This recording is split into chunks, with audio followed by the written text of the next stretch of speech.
ভারতের ত্রিপুরা রাজ্যের মুখ্যমন্ত্রী মানিক সাহার জন্য উপহার হিসেবে বাংলাদেশের সুস্বাদু হাড়িভাঙ্গা আম, ইলিশ মাছ ও মিষ্টি পাঠিয়েছেন প্রধানমন্ত্রী শেখ হাসিনা।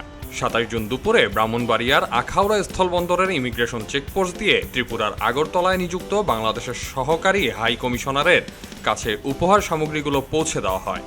ত্রিপুরার মুখ্যমন্ত্রীকে ২০টি কার্টনে ৪০০ কেজি আম, ৪ কার্টনে ৫০ কেজি ইলিশ মাছ ও ৫ কার্টনে ৫০ কেজি মিষ্টি উপহার পাঠিয়েছেন প্রধানমন্ত্রী। আখাউড়া স্থলবন্দর সূত্র জানায়, সকালের দিকে প্রধানমন্ত্রীর কার্যালয় থেকে একটি ফ্রিজিং কাভার্ড ভ্যানে করে আম, ইলিশ মাছ ও মিষ্টি বন্দরে পৌঁছায়।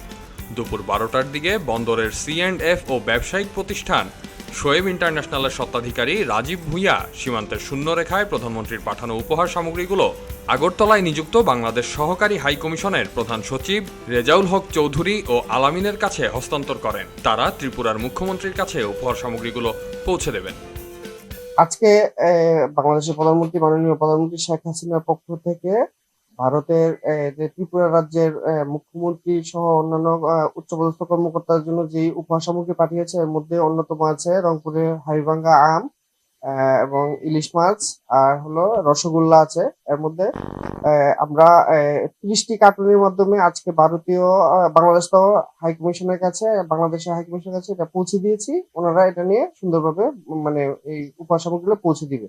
এর মধ্যে রয়েছে ২০টি কার্টুনে ৪০০ কেজি হাড়িভাঙ্গা আম, তারপরে আছে ৫টি কার্টুনে ইলিশ মাছ এবং ৪টি কার্টুনে আছে বাংলাদেশের রসগোল্লা জাতীয় মিষ্টি। আগরতলায় বাংলাদেশ সহকারী হাইকমিশনের প্রধান সচিব রেজাউল হক চৌধুরী জানান, ভারতের ত্রিপুরা রাজ্যের সাথে বাংলাদেশের মানুষের আত্মার যোগাযোগ ও বন্ধুত্বপূর্ণ সম্পর্কের বড় উদাহরণ নিয়মিত উপহার বিনিময়।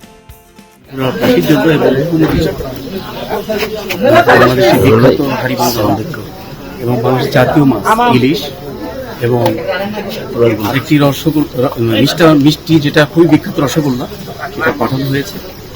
আসলে এই আমরা যে ত্রিপুরা এবং বাংলাদেশের সম্পর্ক, এটা কিন্তু সেই ১৯৭১ সালের আগে থেকেও আমাদের সহমর্মিতা অবস্থান বজায় আছে। এটার মাধ্যমে ত্রিপুরা বাংলাদেশের সাথে ভারতের যে গভীর সম্পর্ক, সেটা আরো স্মরণ করছি। এই আজকের এই দিনে স্মরণ করছি যে ত্রিপুরার সাথে বাংলাদেশের যে একটা হৃদ্রতা এবং আত্মার সম্পর্ক, এটা আরো দৃঢ় হবে, সুদৃঢ় হবে এবং ভবিষ্যতে আমরা দুই প্রতিবেশী রাজ্যদের যেটাই বলি আরো এগিয়ে যাব এবং উন্নতির পথে চলমান।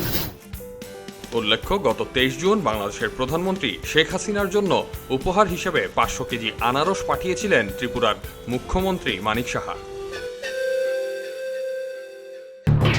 এলো খবরের কাগজ, নিখাত, নির্ভীক,